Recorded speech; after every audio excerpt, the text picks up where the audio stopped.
ဝါမြောက်စကားကဘာလဲလို့ဆိုတော့မြတ်စွာဘုရားပြိဋိဘံစံပြီးတော့3 လအကြာယာဟနာကြီး900ရှင်မကတ္တပကခေါင်းဆောင်ပြီးတော့လက်ရွေးစဉ်သံဃာတော်900ရာဇကြိုမှာစုပြီးတော့45နှစ်ဟောသွားတဲ့မြတ်စွာဘုရားရဲ့သုတ်ဝီနိပြီးတော့မှတရားတော်တွေsystematically organized all over Buddha's teaching မြတ်စွာဘုရားရဲ့အဆုံးအမစကားတွေကိုစနစ်တကျစုစည်းရအောင်ဒါကိုသင်္ကာယနာခေါ်တယ်သင်္ကာယနာကိုဂါကြီးနဲ့မရေးရဘူးဂါငယ်နဲ့ရေးရသင်္ကာဆိုတာစုဆောင်းပြီးတော့ရွတ်တာကိုသင်္ကာဂါကြီးနဲ့ရေးရအဲ့ဒါအတိပြုချက်ယူတာပါဠိမှာအတိပြုလိုက်ပါပြီဆိုတာမျိုးပေါ့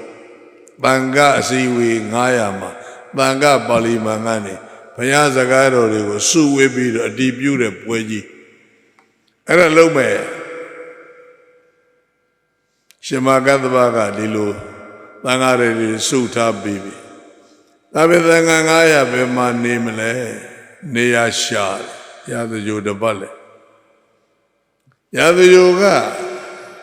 အိန္ဒိယပြည်ဗုဒ္ဓသာသနာသမိုင်းမှာတထေးအပေါ်ဆုံးတိုင်းပြည်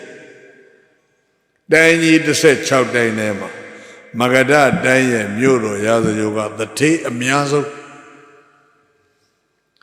ကောသလမင်းကနာမည်သာကြီးတာသူတိုင်းပြည်တထေးမရှိဘူး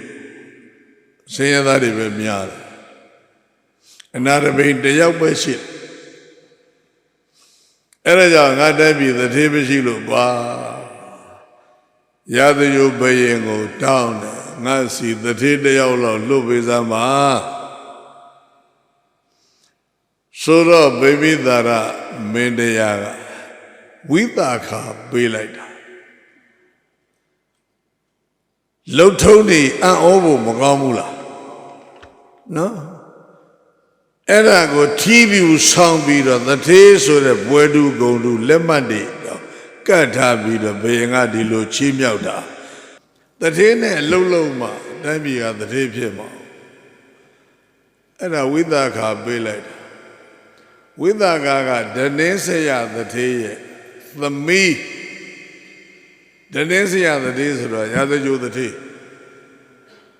တရားစုတထေးဒနေဆရာတထေးရဲ့သမီးဒနေဆရာတထေးကမင်တကတထေးရဲ့သားမင်တကဆိုတဲ့ပုဂ္ဂိုလ်စိတ်ရုပ်လို့အဓိပ္ပာယ်ရဒီတထေးပစ္စည်းတွေဘယ်လောက်ရှိလဲရွှေဘယ်နှပိဿာချိန်လို့မရဘူးအများကြီးစိတ်နေဘယ်နှလုံးလဲရေတွက်လို့မရဘူး